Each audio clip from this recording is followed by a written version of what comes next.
C C C, সারা রাত এক ঘরে প্রাপ্তবয়স্ক অবিবাহিত ছেলে মেয়ে রাত কাটায় কীভাবে? হায় হায় হায় খোদা, জাতমান সব গেল দেখছি। এই মেয়ে, এই মেয়ে, এই মেয়ে, লাজ লজ্জা কি কিছুই নেই নাকি? হ্যাঁ, দেখেই তো ভদ্র মনে হয়, তবে এমনটা একটা কাণ্ড করতে বিবেক বাঁধল না? একটি বারো সরম হলো না? হ্যাঁ, সত্তরত নূরজাহান বেগম পরনে শুভ্ররঙা আটপৌর শাড়ি, নাক সিটিয়ে চেঁচিয়ে বিলাপ করতে লাগলো। শেষে ধমকের সুরে বলে তীক্ষ্ণ চোখে তনুজার দিকে চাইলেন। তনুজা যেন পাথর হয়ে গেছে। কি থেকে কি হইল এখনো বুঝে উঠছে না তার।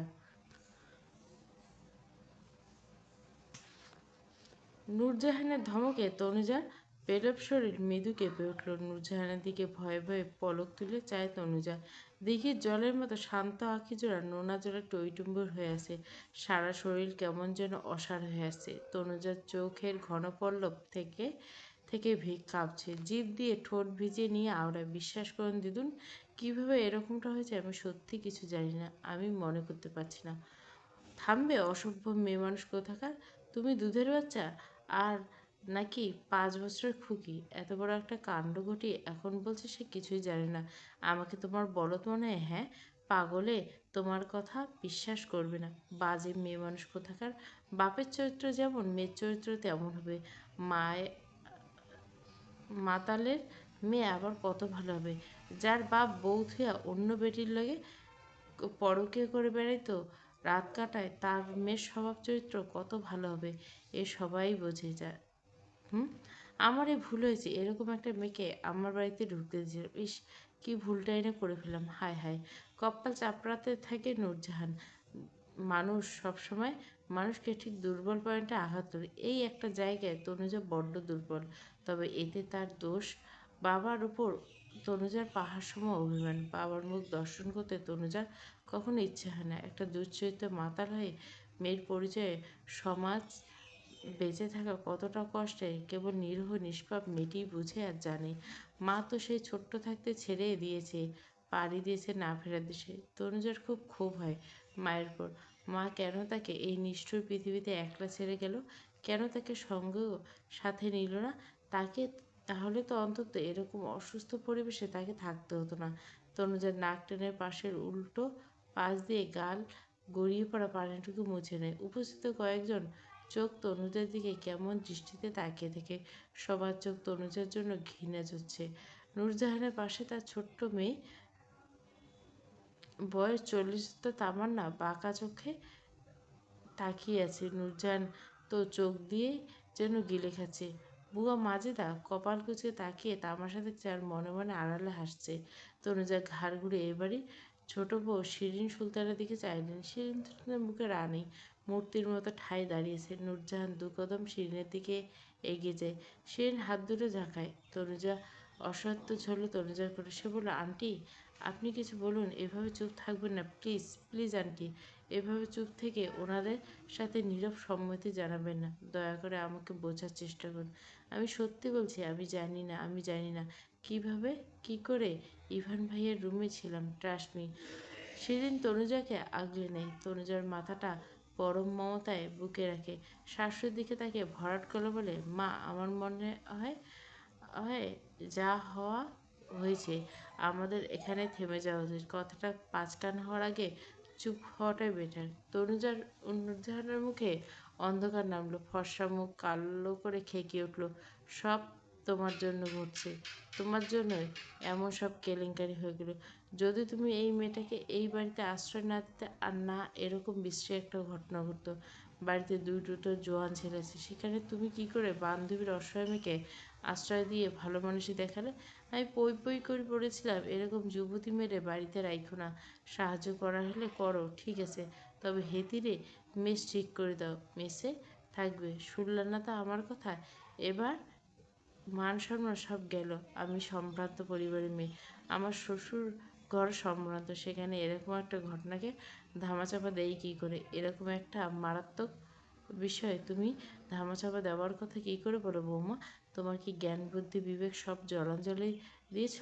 আমার বাড়ির বউ হয়ে তোমার মুখ থেকে নির্বোধের মতো কথাটা আমি মোটেও আশা করিনি। ডাকো এই মেয়েকে দাদি। আজ এর একটা বিহিত করতে হবে। এমন নষ্ট চরিত্রের নাতনিকে আমাদের ঘাড়ে চেপে তিনি তো আরামে বসে আছেন। দাদির ডাকার কথা শুনেই তনুজার পিলে চমকে উঠল, আঁতকে ওঠে তনুজা। তনুজার একপাশে দাঁড়ানো সুঠামদের অধিকারী ইফতিয়ার ইভানের দিকে চাইল। লোকটার চুলগুলো এলোমেলো হয়েছে, কপাল ছুটে ভুরু পর্যন্ত নেমেছে এলোমেলো চুল। তনুজা কিছু পলক ওই মানবটির দিকে তাকিয়ে নয়নে রইল, পরপর কদম এগিয়ে গেল ইভানের দিকে, মুখটা তুলে তাকিয়ে ভেজা গলা বলল, প্লিজ দিদুনকে বোঝান, সবাইকে ক্লিয়ার করুন, আপনারা আমার মধ্যে এমন কিছু হয়নি যা সবাই ভাবছে, আর আপনারা আমার অমন কোনো সম্পর্ক ছিল না, আর না তো কোনোদিন ছিল। প্লিজ সবাইকে বুঝিয়ে বলুন।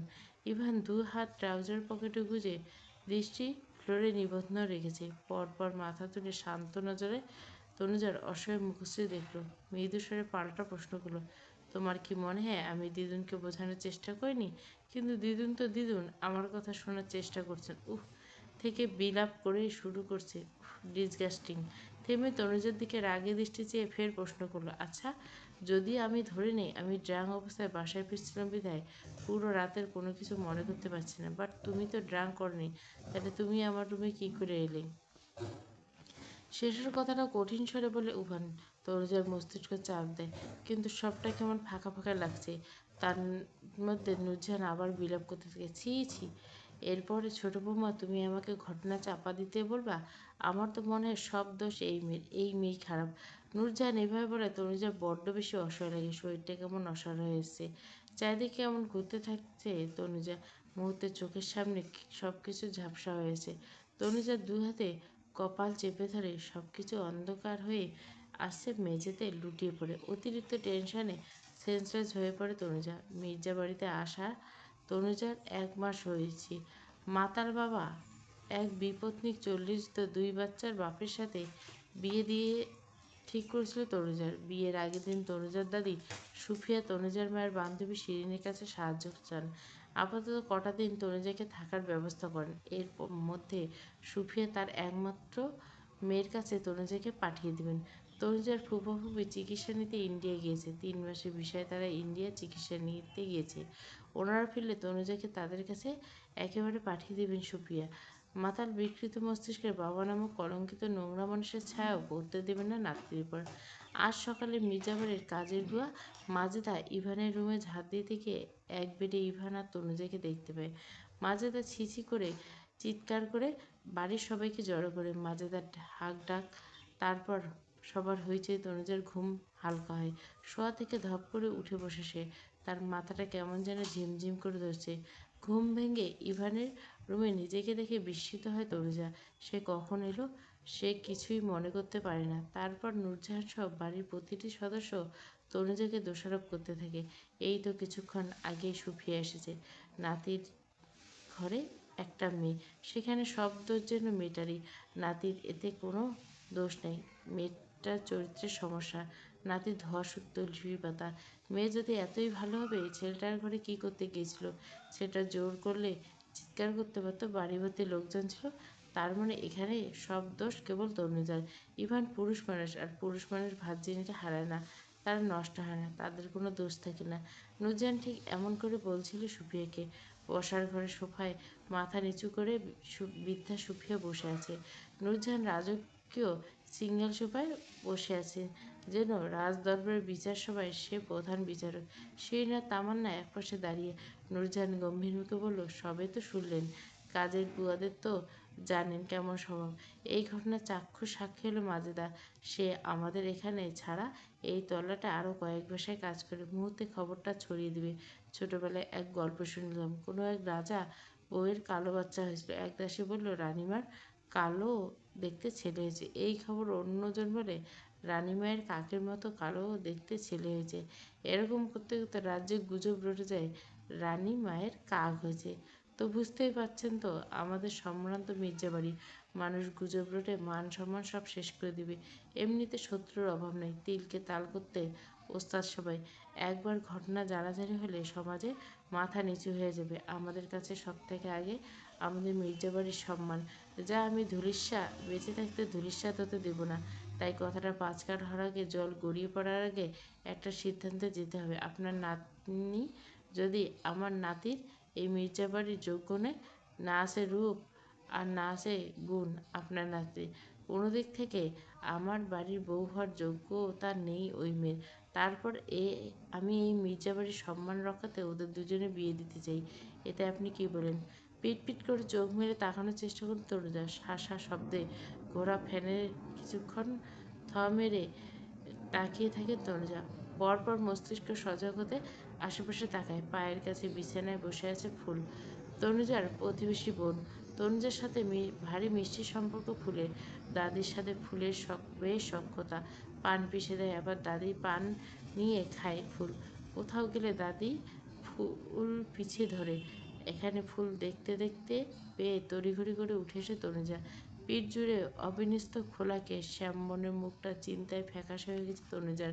মুখের উপর ছোট ছোট এলোমেলো চুল উঠছে বাতাসে। সবসময় নিজেকে গুছিয়ে রাখা তনুজা কয়েক ঘন্টার ব্যবধানে কেমন এলোমেলো হয়ে গেছে। তনুজা ব্যস্ত স্বরে পরপর এক নাগাড়ে জিজ্ঞেস করলো, ফুল তুই? দাদি আসছে? ওরা দাদিরে কি বলছে? দাদি নিশ্চয় ওদের কথা বিশ্বাস করেনি। আমি দাদির সাথে কথা বলবো। ফুল দাদি কই? দাদি কই? ফুলের মুখটা ভার বিরসের স্বরে বলে, দাদি ওনাগলগে কথা কইতেছে। তোমার আজ বিয়ে তনু আপা। আমি শুনলাম ইভান নাকি ওই ব্যাটার লগে আজ সন্ধ্যায় তোমার বিয়া। দাদি আমারে কইল বিয়ে পড়াইয়া থুইয়া তারপর বাড়ি যাইব। বিনা মেঘে বজ্রপাত হলো। তনুজার বুকের ভেতরটা অস্থিরতার সৃষ্টি করলো, সাথে মাথা হ্যাং হয়েছে। কি করবে ভেবে পাচ্ছে না। তনুজা তার মুঠোফোনটা খুঁজতে থাকে আর বিড়বিড় করে বলল, দিব্য, দিব্যই একমাত্র পারবে আমাকে এই বিপদ থেকে বাঁচাতে।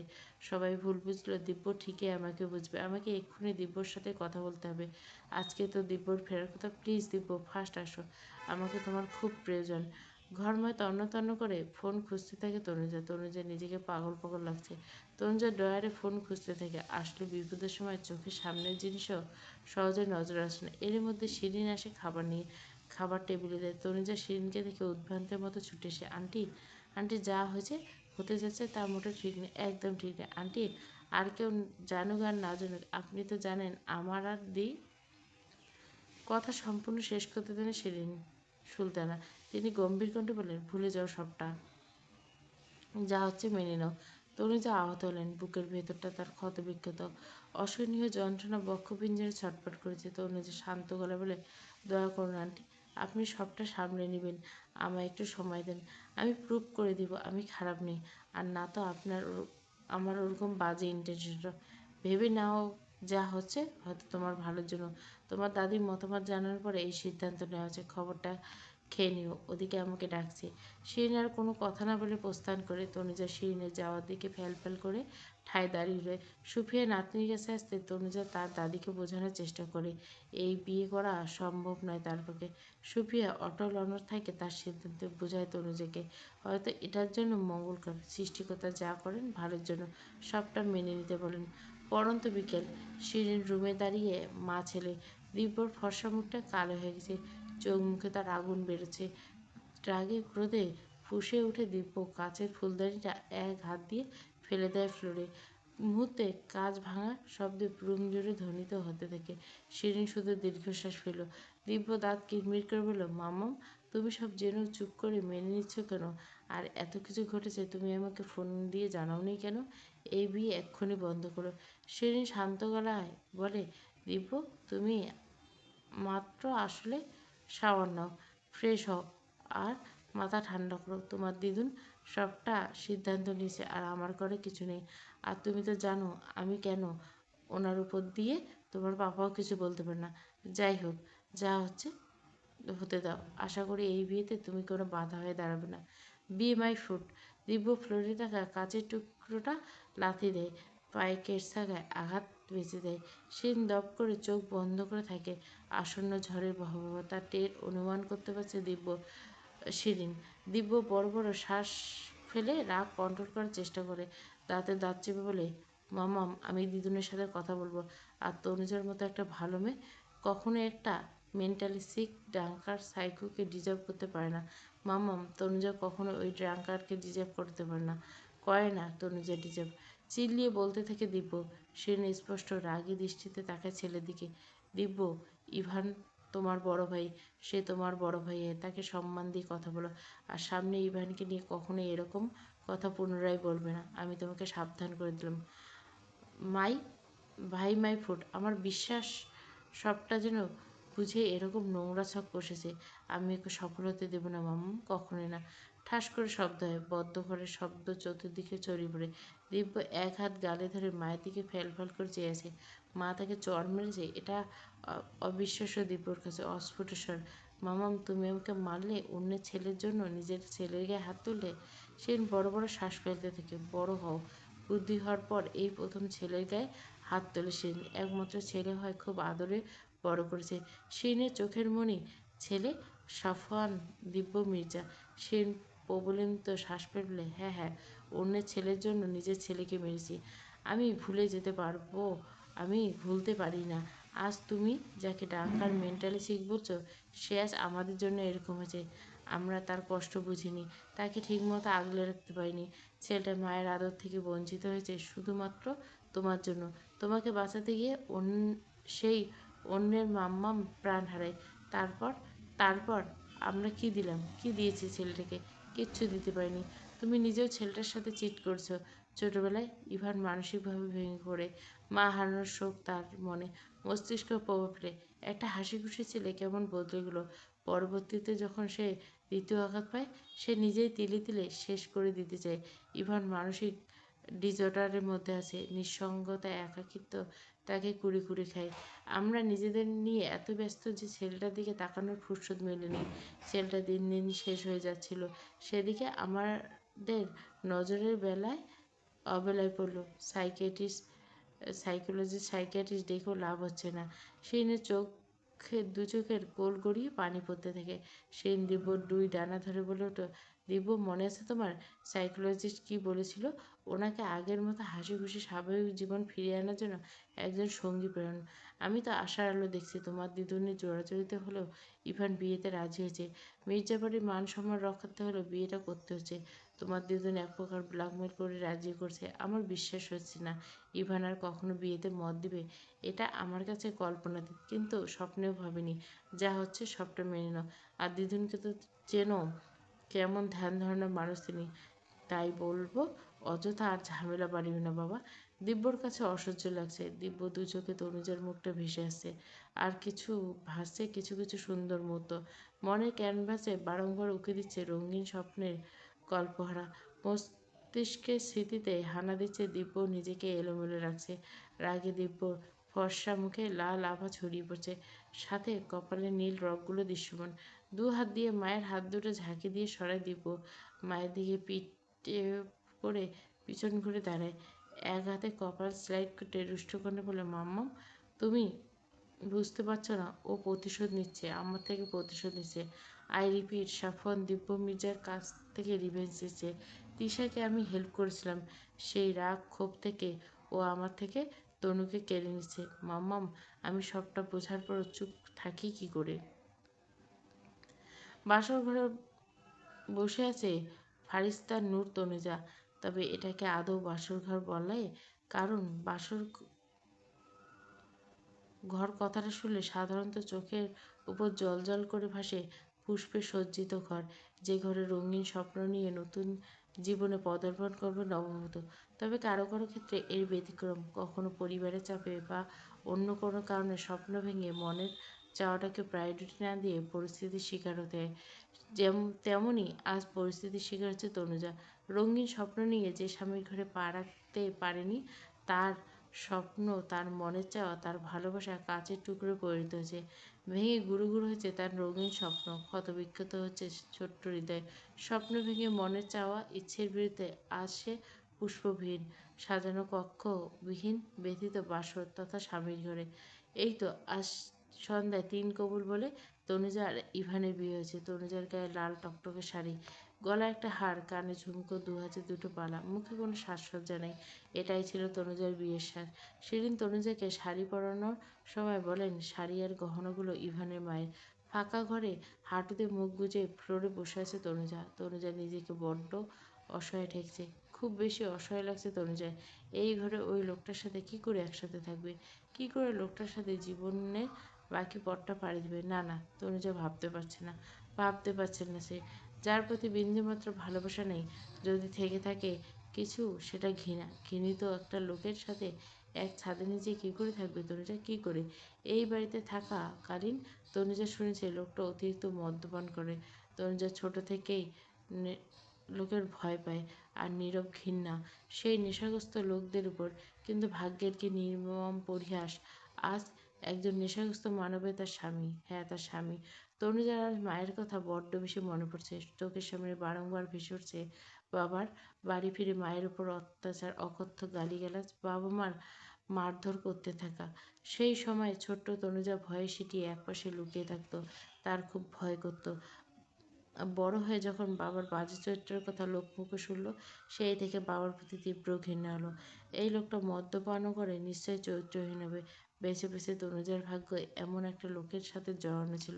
হায় খোদা, এটা কেমন পরীক্ষা! তনুজার সত্তা জানান দিচ্ছে তনুজার পরিণতি বোধহয় তার মায়ের মতো হতে যাচ্ছে। তনুজা ফুঁপিয়ে উঠল, ঝরঝর করে কেঁদে উঠে অস্ফুট স্বরে বলল, হে খোদা, আজ আমার মনে হচ্ছে আত্মহত্যা মহাপাপ না হলে এই নিষ্ঠুর পৃথিবীতে থাকতো না। না থাকতো না নিষ্ঠুর পৃথিবীতে। এই পৃথিবী খুব নিষ্ঠুর। আমি এক হতভাগিনী এই পৃথিবীতে, যারা বাবা থাকতে বাবার আদর স্নেহ ভালোবাসা পায়নি, যার বাবা সে প্রচণ্ড ঘৃণা করে, এই নিষ্ঠুর হৃদয় পৃথিবীতে প্রথমে মাকে কেড়ে নেয়। যেটুকু শান্তি ছিল সেটুকু আজ কেড়ে নিল।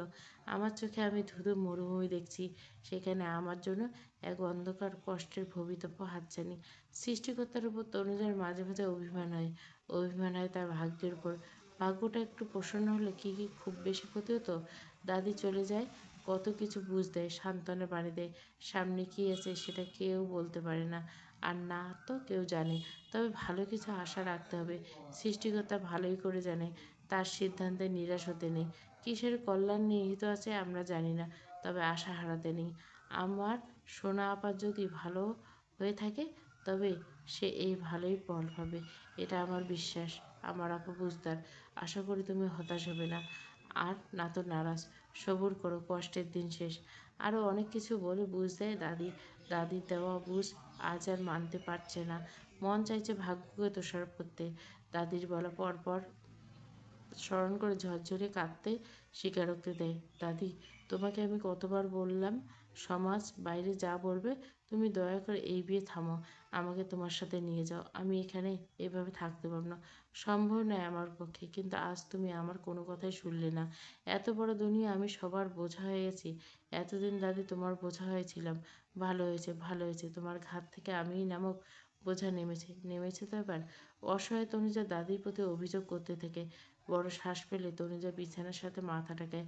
দু চোখ দুটো বুঝতেই দিব্যর কথা মনে পড়ে। দিব্য, দিব্য কি আমার মতো কষ্ট পাচ্ছে? দিব্য বোধহয় আমার থেকে বেশি কষ্ট পাচ্ছে, কারণ ভালোবাসার শুরুটা দিব্যর দিক থেকে ছিল। দিব্য, আই এম সরি, তুমি আমাকে মাফ করে দিল। তনুজার অবচেতন মন আওড়ায়। দিব্য, আমার খুব জানতে ইচ্ছে করছে দিব্য, তুমিও কি বাকি সবার মতো আমাকে ভুল বুঝছো? তুমিও কি আমাকে দোষী ভাবছো? তা না হলে একটিবারও আমার সাথে দেখা করলে না কেন? আমি শেষ অবধি তোমার অপেক্ষায় ছিলাম, এই তুমি সবার সামনে আসবে আর এই বিয়ে হতে দেবে না। যে করে হোক এই বিয়ে আটকাবে। তবে সত্যি হলো না, সত্যি হলো না আমার ভাবনা। দু হাতে বিছানায় চাদর খামচে ধরে ডুকরে কেঁদে ওঠে তনুজা। কংক্রিট চার দেওয়ালের ভিতরে কান্নার শব্দটা প্রতিধ্বনি হতে থাকে। বড় আলিশান রুম, চারদিকে শুনশান নীরবতা।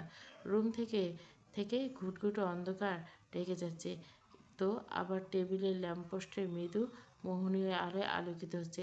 টেবিলের উপর থাকা ল্যাম্পপোস্টের লাইটের বাটন হাতের মধ্যে, মুখে শয়তানি হাসি নিয়ে একবার সুইচ অন করে আবার অফ করে। হঠাৎ নিস্তব্ধতা, নীরবতা ভেঙে রুম জুড়ে খিলখিল হাসির আওয়াজ ঝংকার তুলো। একা একাই এরকম হাসি দেখলে কেউ নিঘাত ম্যাড উপাধিতে ভূষিত করত। হাসি থামিয়ে এক হাতে মুখের উপর থাকা চুলগুলো কানের পিছে গুজিয়ে ঠোঁট বাঁকে বলল, ইস, বেচারি ফারিস্তা নূর তনুজা, বোকা মেয়ে Tanuja, you are no, you are a foolish, হাহা। আবার অট্টহাসিতে ভেসে পড়ল। কিছুক্ষণ পর চোয়াল শক্ত, দাঁত কিরমিয়ে বলল, বোকা তনুজা, যা কিছু হয়েছে তার জন্য পরোক্ষভাবে তুমিই দায়ী ছিলে। তবে ভেবেছিলাম কাজটা শেষে মনে মনে তোমার থেকে সরি বলে নেব, কিন্তু এখন তো দেখছি তোমার থেকে বড়সড় একটা থ্যাঙ্কস আমারই পাওনা থাকলো। বলতে বাধ্য হচ্ছি, ইউ আর লাকি। সম্মান নষ্ট হওয়ার জায়গায় তুমি সম্মান পেলে। বাবা, রাতারাতি মির্জাবাড়ির বড় বউ হয়ে গেলে, বাহ। একটু থেমে টেবিলের উপর থেকে একটা পেন হাতে নিয়ে সজোরে টেবিলে গেঁথে কুটিল হেসে দিব্যবাপ, টিট ফর ট্যাট। নিজেকে খুব চালাক ভেবো না। ইউজ করে ছেড়ে দিবে ফেলবে, সেটা অত সহজ নয়। আমাকে আমার নির্বোধ মনে হয়। Coming soon, I will see you soon, বে। ঘড়ির কাঁটা রাত 12টা। ঘুম নেই শিরিনের। ঘরময় পায়চারি করতে কিছু ভেবে নিচে নেমে আসে। শাশুড়ির ঘরের আলো জ্বলতে দেখে সেদিকে এগোয়। দরজায় দাঁড়গোড়ায় দাঁড়িয়ে মিহির বলে, মা এখনো ঘুমাওনি? আপনার শরীর খারাপ করছে কি? ভেতরে এসো। গম্ভীর স্বর। শিরিন ভেতরে যায়। নূরজাহান রকিং চেয়ারে বসে, হাত দুটো চেয়ারে হাতলে ওভাবে বসে তীক্ষ্ণ দৃষ্টিতে তাকে বলে, ইভান বাড়ি ফিরছে? না না, ফেরেনি এখনো। আর ছোট দাদুভাই সে কোথায়? দিব্য, সে তো এখনো আসেনি, চলে আসবে এক্ষুনি। শিরিন কিছুটা ভয়ে ভয়ে বলে। নূরজাহান ফের জিজ্ঞেস করে, তার আবার কি হলো? 5 দিন পর ট্রিপ থেকে বিকালে বাড়ি ফিরে রুমে ভাঙচুর করে কোথায় গেল? সে তো রাগের খনি। তা কি হলো? তার জন্য হঠাৎ মেজাজ বিগড়ে গেল যে ভাঙচুর করলো? আর এত রাত হয়েছে এখনো ফিরল না? সেদিন জিভ দিয়ে ঠোঁট ভিজে আমতা আমতা করে বলল, ও তো এমনই, জানেন তো ওর রাগ বেশি, একটু বকেছিলাম তাই আর কি। সেদিন গুছিয়ে মিথ্যে বলে পরবার ছেলের সাবাই গাইতে সে বের বলে, কোথায় আর যাবে? কাছে বন্ধুদের সাথে আড্ডা দিতে। বন্ধুদের সাথে থাকতে পারে, আপনি চিন্তা করবেন না। দিব্যর সাথে আমার ফোনে কথা হয়েছে। একবার বলছো এক্ষুনি চলে আসবে, আবার বলছো থাকতেও পারে। কিছু লুকাচ্ছ, আড়াল করছো আমার থেকে? ইয়ে না, না মানে। দীর্ঘশ্বাস ফেলে সোজা হয়ে বসে নূরজাহান ভরাট গেল বলে, আজ আমি একটা কথা বলতে বাধ্য হচ্ছি বৌমা। তুমি অন্যের ছেলেকে তো দেখে রাখতে পারোনি, সাথে নিজের ছেলেটাকে। সংসারের ব্যবসা একসাথে সামলাতে গিয়ে সংসারের প্রতি তুমি উদাসীন ছিলে। ব্যবসা আমার ছেলের একা হাতে সামলাতো না। তুমি নিজেকে সব ক্ষেত্রে পারদর্শী প্রকাশ করতে গিয়ে আমার না কথা না শুনে অফিসের কাজে জড়িয়ে পড়লে। অফিসের কাজ করে বাড়ির বাচ্চাদের সময় দিতে পারোনি, তাদের যত্ন নিতে পারোনি। সংসারে মনোযোগ তোমার ছিল না। তুমি ভেবেছ অর্থ দিয়ে সব হয়, যখন যা প্রয়োজন তা দিলে ভালোবাসা হয়, যত্ন না হয়। নিজের ছেলেটাকে তো বদমেজে জিদ্দি বানিয়েছ। সঠিক আদব কাদের খুব অভাব দাদুভাইয়ের। আরেকজন, উফ, তার কথা আর কী বা বলি। সেই নিশ্চুপ ঠায় দাঁড়িয়ে রইল, মুখে তার একটিও কথা নেই। শাশুড়ির কথা তার নীরব সম্মতি। শাশুড়ির কথা পুরোপুরি না হলে একেবারে মিছা নয়। সত্যি তো, ছেলেরা কে কী করছে সেদিকে তার নজরে ছিল না, খেয়ালে আসেনি। ছেলেদের প্রতি আর একটু নজর দেওয়া উচিত ছিল, তাহলে তো অবেলায় সে আর আফসোস করতে হতো না। তর্কাখচিত খোলা আকাশের নিচে ঘাসের উপর গোল হয়ে বসেছে ইয়াং 4টি ছেলে, সিগারেট ধোঁয়া উড়াচ্ছে। সবার মধ্যমণি দিব্য। সে পেছন দিকে হেলে বসে দু হাতে ঘাসের উপর ঠেস দিয়ে আকাশপানে তাকিয়েছে। এর মধ্যে লিমন সিগারেট ধোঁয়া টেনে টিটকিরি মেরল, দিব্য, শালা দেবদাস বনে গেলি নাকি? দিব্য উত্তর দেয় না। সে জবাব দেওয়ার প্রয়োজন বোধ করলো না। লিমন কপাল কুঁচকে ফের জিজ্ঞেস করলো, এই দিব্য, তুই তনুজাকে এখনো সাপোর্ট করছিস কেন? আমি বুঝতে পারছি না। আর তোর ভাই বা কেন দোষ দিচ্ছিস? তনুজা ক্যারেক্টারলেস হতে পারে। দিব্য আকাশ বাতাস কাঁপিয়ে ধমক দেয়। লিমনের শার্টের কলার চেপে ধরে দাঁত কড়মড় করে বলে, শাট আপ, যা শাট আপ। তনুজা সম্পর্কে একটাও বাজে কথা বলবি না। তনুজাকে আমি খুব ভালো করে চিনি। ও অমন কোয়ালিটির মেয়ে না। আর ইভান রিভেঞ্জ নিচ্ছে আমার থেকে। ইভান প্ল্যান করে এসব করেছে। সেদিন আমি অ্যাকচুয়ালি কী হয়েছিল আমাকে জানতে হবে। আর যা আমার, তা যেভাবেই হোক আমার করতে হবে। কলার ছেড়ে হাত ঝাড়তে যেতে সোজা হয়ে বসে দিব্য। উপস্থিত কয়েকজোড়া চোখ বিস্ময়ে প্রকাশ পায়। এমন বিস্মিত স্বরে বলে, দোস্ত, তুই কি সত্যি তনুজার প্রেমে পড়েছিস? তুই কি সত্যি সত্যি তনুজাকে ভালোবেসে পেরেছিস? শান্ত অথচ দৃঢ় গলায় বলে দিব্য, ইয়া, I love her, I love হার। ফারিস্তা নূর তনুজা। লিমন চোখ দুটো বড় বড় হয়ে যায়। বিস্ময়তে পায়ের আকাশ ছুঁয়েছে। অবাক হয়ে শুধায়, হোয়াট তিশা? সময় গড়িয়ে যায়। তনুজার ঠোঁট ফ্লোরে বসে রয়। অশারীর মতো শরীর নিয়ে মাথাটা বিছানায় ঠেকে চোখ বন্ধ করে আছে তনুজা। কান মধ্যে শব্দ করে দরজা খোলার শব্দে আঁতকে ওঠে তনুজা। এরপর মাথা তুলে ইভানের দিকে তাকিয়ে দেখতে ভাবতে থাকে অজানা ভয়, আতঙ্কে সিটিয়ে যায় তনুজা। লোকটার চোখ দুটো কেমন লাল টকটকে হয়েছে, লোকটা নিশ্চয়ই নেশা করেছে। ইভান যত এগোতে থাকে তনুজার গলা শুকিয়ে আসতে থাকে। এই লোকটা কি এখন স্বামিত্ব ফেলবে, তনুজাকে ছুঁয়ে জোরজবরদস্তি করে বাসর করবে? এসব ভাবতে তনুজার কেমন গা ঘিন ঘিন করে ওঠে। তনুজা এই লোকের স্পর্শ মেনে নিতে পারে না, আর না তো চিৎকার করে প্রতিবাদ করতে পারবে, কারণ সবাই বলবে ইভান তার স্বামী, তার পুরোপুরি হক আছে তনুজার উপর। ইভানের প্রতি আকাশসম ঘৃণা হচ্ছে তনুজার। সব দোষ এই লোকের। সে ইচ্ছে করে তনুজাকে ফাঁসিয়ে দিয়েছে। যে একটা মেয়েকে ফাঁসিয়ে ফাঁদে ফেলে বিয়ে করতে পারে, সে আর যাই হোক কখনো ভালো মানুষ হতে পারে না। সে খুব খারাপ, হ্যাঁ খুব খারাপ। তনুজা এসব কিছু জন্য ইভানকে দায়ী করে, আর পৃথিবীর সবচেয়ে খারাপ লোকের ট্যাগ লাগায় ইভান নামের পাশে।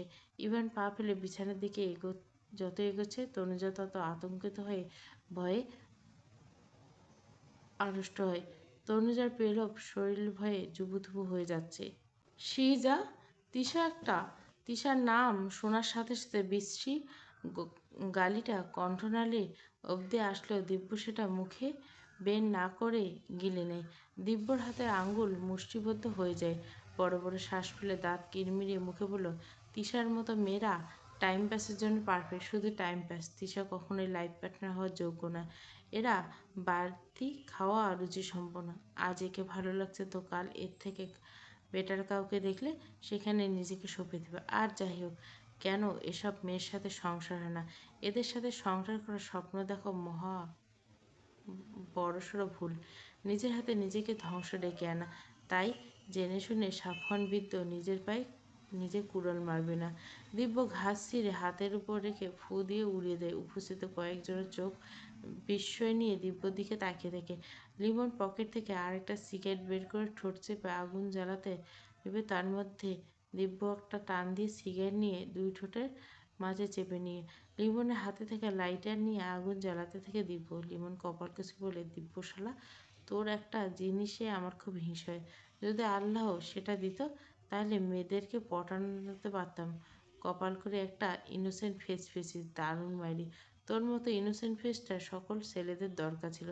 দিব্য ছাড়া বাকি সবাই হো হো করে হাসতে থাকে। লিমনের কথায় দিব্য আগ্রহ দেখায় না, সে আছে অন্য ধ্যানে। তার ভেতরে তুষের আগুনের মতো জ্বলছে। দিব্যর ভেতরে যে আগুন জ্বলছে প্রশান্ত মহাসাগর সব পানি দিলেও যেন নিভবে না। দিব্যর চোখে মুখে স্পষ্ট ইভানের প্রতি রাগ ক্ষোভ। দিব্য দাঁত কটমট করে তার অবচেতন মন আওড়ালো। ইভান যদি ইন্টেনশনালি প্ল্যান করে তনুজাকে বিয়ে করে, তবে ইভানকে এর চরম মাসুল দিতে হবে। তনুজার নামটা মস্তিষ্কে স্মরণ হতে একটা মায়াভরা মুখ, হরিণী শান্ত চোখ, দিব্যর চোখ দুটো জ্বলজ্বল করে ভেসে থাকে। ভীতু বোকা বোকা মেয়েটাকে নিজের করে পাওয়ার স্বপ্ন দেখছিল দিব্য। আজ সেই মেয়ে আজ অন্য কারো ঘরে, অন্য কারো বউ পড়েছে। দিব্যর বুকের ভিতরটা মোচড় দিয়ে উঠল, চিনচিনে ব্যথা হয় বুকের বাপাসে। দিব্য এক হাতে বুকের উপর রেখে অস্ফুটস্বরে আওড়ায়, Tanuja, I really love you, I really love Tanu. যে বা যারা তনুকে নোংরা গেম খেলছে তাদের কাউকে আমি ছাড়বো না, ছাড়বো না। দিব্য দুই আঙ্গুলে সিগারেট ধরে সুখ টান দেয়। আজ তার সিগারেটের নিকোটিন মস্তিষ্ক সুখ অনুভূতি দিচ্ছে। কোনো কিছু ভালো লাগছে না দিব্যর। দিব্যর ইচ্ছে করছে সব কিছু ভেঙে গুঁড়ো গুঁড়ো করে ফেলতে। পরপর আকাশের দিকে মুখ করে ধোঁয়া ছাড়ে দিব্য। তার কষ্টটা যদি এভাবে ধোঁয়ার মতো বাতাসে উড়িয়ে দিত, তাহলে অন্তত একটু শান্তি মিলত। ইভান বিছানায় একপাশে পা ঝুলিয়ে ধপ করে বসে আছে, তার চোখ দুটো বরাবর আর বুঝে আসছে। অনেক কষ্টে পিটপিট করে তাকানোর চেষ্টা করে তনুজা পরনে কাপড় দু হাতে শক্ত করে ধরে জড়সড় হয়ে আসে। তনুজার গলাটা শুষ্ক মরুভূমির মতো লাগছে। তনুজা জিভ দিয়ে গলাটা ভিজিয়ে নেওয়ার বৃথা চেষ্টা করলো। লাইটের ফকফকে সাদা আলোয় তনুজার শ্যামবর্ণ মুখটা, ফোলা ফোলা চোখ মোহনীয় লাগছে। ইভান বারবার কয়েক পলক ফেলল তনুজার ফেসের মধ্যে। সে তিশাকে দেখতে পায়, তার চোখে তিশার ফ্রেশ ভাসছে। ইভান দুই হাতে উল্টো পাশ দিয়ে চোখ ডলে ফের ভালো করে তাকায়। নেশা অবস্থায় থাকায় তার মনে হচ্ছে এটা তিশার ফেস। ইভানের মনে হয় আবার তিশা তার স্বপ্নে এসেছে। ইভান হাত বাড়িয়ে তিশার মুখটা ছুঁয়ে দেখতে চায়। ইভান তনুজার দিকে দুই হাত বাড়িয়ে তনুজার মুখ স্পর্শ করতে নেয়। তনুজা এক ঝটকায় ইভানের হাত সরিয়ে দিয়ে উঠে দাঁড়াতে চেয়েছে বলে, খবরদার, খবরদার, আমাকে ছুঁবেন না, আমাকে ছুঁবেন না। এবার আমি বুঝতে পারছি সবটা আপনি ইন্টেনশনালি করে। ছি ছি, একটা মানুষ এতটা খারাপ হতে পারে? একটা মেয়েকে ফাঁসিয়ে তার অসহায়ত্বের সুযোগ নিয়ে বিয়ে করে? এরকম একটা লোককে আমি ঘৃণা করি, আমি ঘৃণা করি। আপনি খারাপ, খুব খারাপ। পৃথিবীর সবচেয়ে খারাপ লোক আপনি। তনুজা কান্না ভেজা গলায় চেঁচিয়ে এক নাগাড়ে বলতে থাকে। তনুজার চিৎকারে ইভানের মস্তিষ্ক একটু সচল হয়। চোখের পলক তুলে পূর্ণ দৃষ্টিতে তনুজার দিকে তাকানোর চেষ্টা করে। পরপর তার স্মরণ হয় তনুজার কথা। আজকের ঘটনা নিউরনের সারা জাগায়। ইভান অগ্নিচক্ষু নিয়ে উঠে দাঁড়ায়, তনুজার দিকে এগোতে থাকে। তনুজা পিছনে থাকে। পিছতে পিছতে এক আঙ্গুল উঁচিয়ে ঢোক গিলে নিয়ে তনুজা বলে, এগোবেন না, আমার কাছে এগোবেন না, আসবেন না প্লিজ। তনুজার কণ্ঠ অসত্য। ইভান এতে কোনো ধোলদোল নেই। কথা বলতে বলতে তনুজার পিঠ ওয়ার্ড্রপের দেওয়ালে গিয়ে ঠেকে। পেছনের দেওয়ালের সামনে ইভান অগ্নিমূর্তি ধারণ করে দাঁড়িয়ে সে। ইভান তনুজার দিকে ঝুঁকে এসে বলে, কী বললে তুমি? কী বললে? আমাকে ঘৃণা করো? আমাকে? কথাটা শেষ করে হা হা করে হাসতে থাকে ইভান। ইভানের এহেন হাসিতে তনুজা ভরকায়। ইভান হাসি থামিয়ে দাঁতে দাঁত পিষে বলে, তুমি আমাকে ঘৃণা কী করবে? আরে আমি ঘৃণা করি গোটা মেয়ে জাতিটাকে। মেয়ে জাতি হলো এই পৃথিবীর সবচেয়ে নিকৃষ্ট কীট। এদের আমি প্রচণ্ড ঘৃণা করি। ইভানের মুখে থেকে উটকো বিশ্রী গন্ধ আসলো। তনুজার গা গুলিয়ে আসছে। তনুজা মুখটা অন্যদিকে ঘুরে নিয়ে তাচ্ছিল্য করে বলল, নাটক করছেন? নাটক? এখন নাটক করে এসব বলছেন? তাহলে এরকম আমাকে ফাঁসিয়ে বিয়ে করলেন কেন? আপনি বিয়েতে রাজি কেন হলেন? আপনি রাজি না হলে তো এই বিয়ে হয় না। আপনি প্ল্যান করে এসব করছেন। আপনি সবাইকে বলতেন যে রাতে আপনারা আর আমার মধ্যে কিছুই হয়নি। ইভান এক হাত তনুজার মুখটা নিজের দিকে ঘুরিয়ে নেয়। তনুজার নরম গালে এক হাত চেপে বলে, এই মেয়েজাতি খুব স্বার্থপর, বেইমান। এই মেয়েজাতি একটা আতঙ্কের নাম। শোনো মেয়ে, ইফতিয়ার ইভান কাউকে ঠকিয়ে ফাঁসির উদ্দেশ্য হাসিল করার মন মানসিকতা ইচ্ছে কোনোটাই নেই, আর না তো কোনোদিন ছিল। যদি ইফতিয়ার ইভানের এরকম চরিত্র হতো তাহলে সে অনেক আগে এরকম কিছু করতে পারত। ইভানের স্পর্শ অসহ্য লাগছে তনুজার। তনুজা প্রশ্ন শুরু দেয়, তাহলে এই বিয়েতে রাজি কেন হলেন আপনি, আর বিয়েটা কেন করলেন? তনুজার গাল আর একটু শক্ত করে চেপে ধরল ইভান। এবার ব্যথাটা তনুজার চোখের কোল গড়িয়ে দুফোঁটা অশ্রু গড়িয়ে পড়ল। ইভানের সেদিকে বিন্দুমাত্র ভ্রুক্ষেপ নেই। রাগী দৃষ্টিতে তাকে সে জবাব দিল, সবাই যখন তোমাকে দায়ী করছিল, তোমাকে বাজে বলছিল, জানি না সেই সময় আমার কী হয়েছিল। তোমার ফ্যামিলি ব্যাকগ্রাউন্ড কথা মনে হয়ে তোমার প্রতি দয়া করে এই বিয়েতে আমি মত দিয়েছিলাম। কেন জানি সেই সময় মনে হচ্ছিল তোমাকে সবাই ছিছি করছে, এর পেছনে আমি প্রত্যক্ষভাবে দায়ী না হলেও পরোক্ষভাবে দায়ী। আর তোমার কি মনে হয় আমি তোমার কথা মতো আমাদের মাঝে কিছুই হয়নি এরকম বলে সবাই বিশ্বাস করতো? করতো না, করতো না। এই সমাজের লোক কারো উপকার করতে পারে না, তবে তারা শুধু অন্যের পিছনে লাগতে পারে। এটা তারা খুব ভালো পারে। কাউকে কীভাবে হেনস্থা করবে, কার থেকে প্রিয় জিনিস কেড়ে নিবে, তারা খুব শুধু এসব খারাপ কাজে পারদর্শী। এতটুকু বলে থামবে ইভান। হাঁপাতে থাকে সে। হঠাৎ ইভান নিজের উপর বিস্মিত হয়, বিস্ময় নিয়ে আওড়ায়, আরে তোমাকে এত সাফাই কেন গাইছি, তোমাকে কৈফিয়ত কেন দিচ্ছি? তোর যে ইভানের হাতটা নিজের গাল থেকে ছাড়িয়ে নেওয়ার চেষ্টা করতে করতে চিল্লিয়ে বলে, ছাড়ুন আমাকে, আর এসব মিথ্যে নাটকীয় কথাবার্তা বন্ধ করুন। আমাকে এত দয়া দেখানোর দরকার ছিল না দরকার। ইভানের মেজাজ দপ করে বিগড়ে যায়। তনুজার কথা তরতর করে রাগের পর সর্বোচ্চ হয়। গলার স্বর চড়িয়ে সে বলল, বলেছিলাম না এই মেয়েজাতি খুবই স্বার্থপর, তারা শুধু নিজের দিকটা দেখে। এই জাতির উপর আমার আজীবন ঘৃণা রয়েছে। I hate them. তনুজার দুই বাহু শক্ত করে ধরে বলতে থাকে ইভান। তনুজা ব্যথায় কুঁকড়ে যায়। তনুজা অস্ফুট স্বরে আওড়ায়, আহ ছাড়ুন, আমার লাগছে। ইভান তনুজাকে ধাক্কা দিয়ে সে পিছন ঘুরে দাঁড়ায়। আচমকা ধাক্কা দেওয়াতে তনুজার মাথাটা ওয়ার্ড্রপের সাথে লেগে যায়। ওয়ার্ড্রপের কোণা লেগে যায়। তনুজার ব্যথায় চোখ মুখ কুঁচকে ফেলে। এক হাতে কপাল চেপে ধরে তৎক্ষণাৎ হাতটা ভেজা ভেজা অনুভব করে। তনুজার কপালে চেপে ধরে হাতটা সামনে ধরে দেখে লাল টকটকে তরল হাতে লেপ্টে আছে। তনুজা ফুঁপিয়ে কাঁদতে কাঁদতে ওয়ার্ড্রপের সাথে ঠেস দিয়ে নিচে বসে পড়ে। ইভান ডানে বাঁয়ে না তাকিয়ে বিছানায় শটাং হয়ে শুয়ে পড়ে। বিড়বিড় করে বলে, প্রত্যেকে সেলফিশ, প্রত্যেকে। ইভান মাথাটা বালিশে নেই।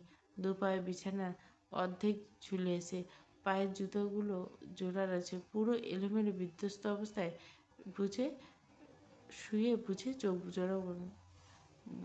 জোড়া তনুজা ওভাবে বসে বিছানার দিকে তাকিয়ে আছে থাকে ঠাই। ইভানের এমন এলোমেলো অবস্থা দেখে ইভানের বলা কিছু কথার পর মস্তিষ্ক সারা জায়গাতে তনুজার মনে পড়ে কিছু প্রশ্ন জাগে। লোকটা তাকে ফাঁসিয়ে বিয়ে করতে গেল কেন? লোকটা কেন জবরদস্তি করেনি? লোকটার চোখে মুখে কোনো লালসা দেখতে পারল না। যেটা দেখা হলো সেটা মেয়েদের প্রতি তীব্র ঘৃণা। যদি মেয়েদের প্রতি তীব্র ঘৃণা হয় তাহলে বিয়ে করলো কেন? লোকটার কথা কি তবে সত্যি? সে দয়া করে দেখেছে তনুজাকে, সেও কি তনুজার মতো পরিস্থিতির শিকার? নূরজাহান সোফায় বসে চায়ের কাপে চুমুক দিচ্ছে আর পত্রিকায় চোখ বুলেছে। তামান্না এক মগ কফি হাতে এসে ধপ করে সোফায় বসলো। শিরিন বুয়ার সাথে কিচেনে। নূরজাহান গলা খাগড়ি দিয়ে ডাকলেন, ছোট বৌমা। শিরিন স্তরপায়ে কিচেন থেকে বের হয়ে আস্তে আস্তে বলে, হ্যাঁ মা। নূরজাহান পত্রিকায় চোখ রেখে শুধায়, সে নবাবজাদের মেয়ে এখনো ঘুম থেকে ওঠেনি? শিরিন বুঝলো শাশুড়ি মা কাকে মিন করছে। শিরিন কণ্ঠে খাদে রেখে জবাব দিল, তনুজা রুমেই আছে মা, উঠছে হয়তো। বাচ্চা মেয়ে লজ্জা পাচ্ছে হয়তো, তাই বেরোচ্ছে না। বাচ্চা মেয়ে? এই বয়সে আমাদের সব মেয়েরা কয় বাচ্চার মা হয়েছে, সাথে ভোর সকালে উঠে বাড়ির সবার জন্য রান্না করতে। যাই হোক, এত বেলা করে ঘুমানো এসব আমার পছন্দ নয়। যেভাবে হোক বিয়েটা হয়েছে, তাকে তার দায়িত্ব বুঝিয়ে দেবো। আর তাকে বলো তার স্বামীকেও সব ছাইপাস ছাড়তে। মেয়ে মানুষ চাইলে সব পারে। শিরিন ঘাড় নেড়ে হ্যাঁ সূচক উত্তর দেয়। তামান্না কফির মগ ঠোঁটে ছুঁয়ে বলে, মা আমি বুঝলাম না ওই মেয়েকে কেন এই বাড়ি বড় বউ করলো? একটা থার্ড ক্লাস ফ্যামিলির মেয়ে, যার বাবার চরিত্র ভালো না। আচ্ছা, ফ্যামিলির কথা না হয় বাদেই দিলাম, মেয়েটা তো আহামরি কিছু না। না আছে সুন্দরী, না আছে স্মার্ট, কোনটাই না। এভারেস্টেও পড়ে না। ধুর মা, তুমি কি কেন ইভানের সাথে এই মেয়েটাকে বিয়ে দিতে গেলে? আমি আমাদের ইভানের জন্য স্মার্ট দেখতে ডানাকাটা পরীর মতো কাউকে খুঁজছিলাম। আমার এক বান্ধবীর মেয়ে ছিল, খুব সুন্দর আর ওভার স্মার্ট। নূরজাহান মেয়ের দিকে তীক্ষ্ণ চোখে তাকাতে তামান্না থেমে যায়। নূরজাহান গম্ভীর যে বজায় রেখে বলে, স্মার্ট দিয়ে সংসার হয় না। আর ভুলে যেও না, তোমার মা কোনো কিছুর কৈফিয়ত দেয় না, তাই এরকম নির্বোধের মতো কথা পুনরায় বলবে না। বৃদ্ধার চোখে মুখে একটা রাজকীয় ভাব। এটা তার পৈতৃক সূত্রে পাওয়া খানদানি বংশের মেয়ে। বয়স হলো বাড়ির প্রধান সিদ্ধান্তদাতা। তামান্না আর রা শব্দটি উচ্চারণ করেনি। কিছুক্ষণ পর শিরিনকে উদ্দেশ্য করে নূরজাহানকে আদেশ করে বলে, ইভান দাদুভাইকে বলে দিও দেবদাস বনে না চলাচল করে, আগের মতো অফিসের কাজে মন দিতে। একের পর এক ব্যবসায় লস হচ্ছে তার জন্য। এরকম হতে থাকলে ব্যবসা লাটে উঠে যাবে। ঠিক আছে বলে শিরিন যেতে নেবে, তার মধ্যে নূরজাহান বলল, নাতবউকে এবারের নিয়মকানুন সব শিখিয়ে দিবে। আর বলে দিও তার কলেজে যাওয়ার দরকার নেই, সে ঘর সংসার করুক, স্বামী সংসার আগলে রাখুক। আর শোনো, তাকে বলে দিও যা হওয়ার হয়েছে। এরপর আমার বাড়ির সম্মানহানির কিছু যদি এতটুকু আভাস পাই, তাহলে কিন্তু আমি ওই মেয়েরে আর কোনো সুযোগ দিব না। ওই মেয়ের জন্য আমার বাড়ির সম্মান ক্ষুণ্ণ হবে, এমন কিছু দেখলেই সেদিনে এই মেয়ের শেষ দিন। এই বাড়িতে তার কোনো আশ্রয় হবে না। তাই ওই মেয়েরে সাবধান করে দিও। আশা করি বুঝতে পারছো কী বলতে চাচ্ছি। তার মানে এক পাশ থেকে মাথা আইঠাই করতে থাকি। শিরিন মাথা কাত করে ছোট করে জবাব দেয়, জি মা। তনুজা ওভাবে বসে কাঁদতে কাঁদতে একটা পর্যায়ে চোখ দুটো লেগে যায়। শেষ রাতের দিকে হয়তো ঘুমিয়ে পড়ছে। মাথাটা ওয়ার্ড্রপ থেকে ঠেকিয়ে পা দুটো ফ্লোরে ছড়িয়ে পড়ে। এভাবেই একটা বিধ্বস্ত যাতনায় রাত কাটে তনুজা। এর মধ্যে দরজায় শব্দ হতে ধরপড়িয়ে উঠে দাঁড়ায় তনুজা। দরজার দিকে একবার তাকায় তো আরেকবার বিছানার দিকে। বিছানায় উবুর হয়ে ঘুমিয়ে আছে ইভান। মুখের এক পাশে তার বিছানার সাথে লেপ্টে আছে। এলোমেলো চুলগুলো কপাল ছড়িয়ে ভুরুর নিচে নেমে আছে। তনুজা দৃষ্টি ঘুরিয়ে নিয়ে শাড়ির আঁচল ভালো করে জড়িয়ে নিয়ে দরজার দিকে এগোয়। তনুজা খুলতে বুয়া মাজেদা বাঁকা চোখে তাকিয়ে বলে, খালাম্মা ডাকতেছে তোমারে, তাড়াতাড়ি যাও, কথা আছে নাকি? খালাম্মা মানে নূরজাহান। এই বাড়িতে আসার পর তো মহিলা তনুজাকে ভয় পেত, কেমন সবসময় গম্ভীর হয়ে থাকে। তারপর কাল যা ঘটলো, তারপর থেকে জমের মতো ভয় পায় তনুজা। নূরজাহান কেন সকাল সকাল ডাকছে, এই ভাবনা ভাবতে তনুজার ভাবনার মাঝে মাজেদা কর্কশার এইভাবে স্বয়ংের মতো খাড়াই নাই থেকে তাড়াতাড়ি যাও, নইলে বুড়ি চেইতে যাবো। বুড়ির বয়স বাড়ছে তয়, দেমাগ আর কথার ঝাঁঝা এখনো কমেনি। মাজেদার এরূপ কথায় অবাক হয় তনুজা। অগোচরে মালকিনী সম্বন্ধে কী বলছে ভেবে, অথচ সামনে থাকলে থরথর করে কেঁপে হুজুর হুজুর করে সম্মান ভক্তি শ্রদ্ধা করে খালাম্মা খালাম্মা করে মুখে ফেনা দিল। অথচ এখন তুচ্ছ তাচ্ছিল্য করে বুড়ি বলছে, আরও রাগ ক্ষোভ প্রকাশ করে। আড়ালে মানুষের কত রূপ। তনুজা ওয়াশরুম থেকে মুখের পানি ওয়াশরুম থেকে চোখে মুখে পানি ছিটে দিয়ে রুম থেকে বেরোয়। দোতলার করিডোর দিয়ে ভয়ে যাচ্ছিল। এমন সময় হাতে টান পড়া হকচকায় তনুজা। ঘাড় ঘুরে তাকাতে ধক করে উঠে বুক অস্ফুট আরে দিব্য। দিব্য মাত্র বাড়ি ফিরল। সে নিজের রুমে যেতে তনুজাকে দেখে ভাবে তনুজা সবে উঠল। ইভানের মুখোশ খুলবে। ইভান ইচ্ছে করে তার থেকে প্রতিশোধ নিতে তনুকে বিয়ে করছে। তনুজা এসব বলবে আর ইভানকে সরাসরি ডিভোর্স দিতে বলবে। এক রাতে তনুজার চোখ মুখ শুকিয়ে এইটুকু হয়ে গেছে। চোখের নিচে কালি জমেছে। দিব্য পূর্ণ দৃষ্টিতে তনুজার দিকে তাকাল। তনুজার কপালে আঘাতের চিহ্ন দেখে দিব্যর কপালে ভাঁজ পড়ল। দিব্যর মনে হয় এসব কিছু ইভান করছে, হয়তো জোর জবরদস্তি। এতটুকু ভাবতে দিব্যর রাগ আকাশচুম্বী হয়। দিব্য অস্থির হয়ে তনুজার কপালে স্পর্শ করে প্রশ্ন করে, তনু এসব কী করে হলো? আর ইভান করেছে না? ও তোমার সাথে গায়ের জোর করেছে। ও তোমার গায়ে হাত তুলছে। আমি ওকে শেষ করে ফেলবো। I kill him, I repeat, I kill him. Tanuja দিব্যর হাতটা নিজের কপাল থেকে সরিয়ে দেয়। পরপর বলেছে, না না দিব্য, তুমি যেভাবে ভাবছো সেরকম কিছুই না। তাহলে তোমার কপালে আঘাত কিসের? এটা কী করে হলো? তনুজার কেন জানি সত্যিটা বলতে ইচ্ছে করল না।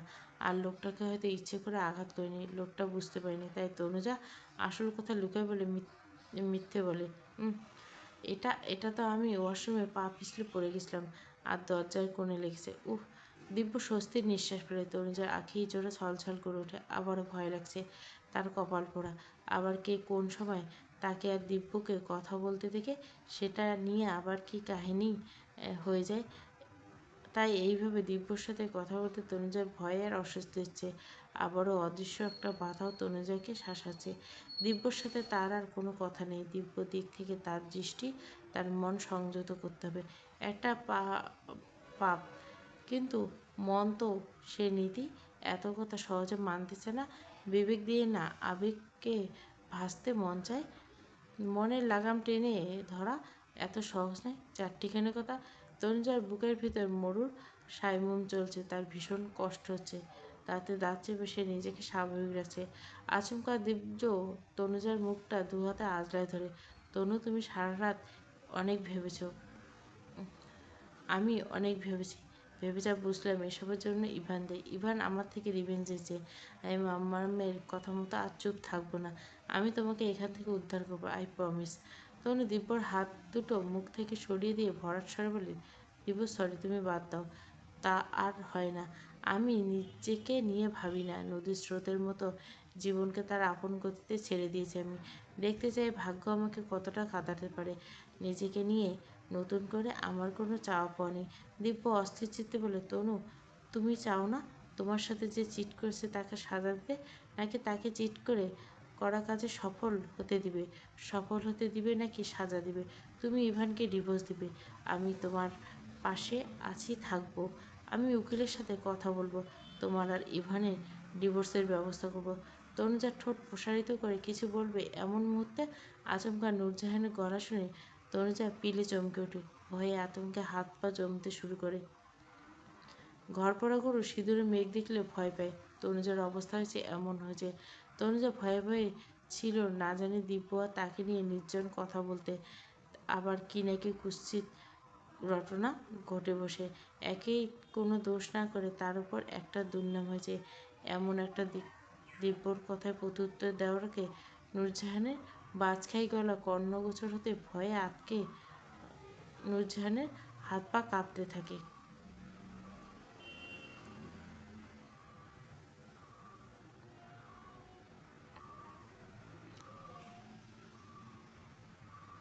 প্রথম পর্ব কন্টিনিউ আসবে, ছোট করে দিলাম।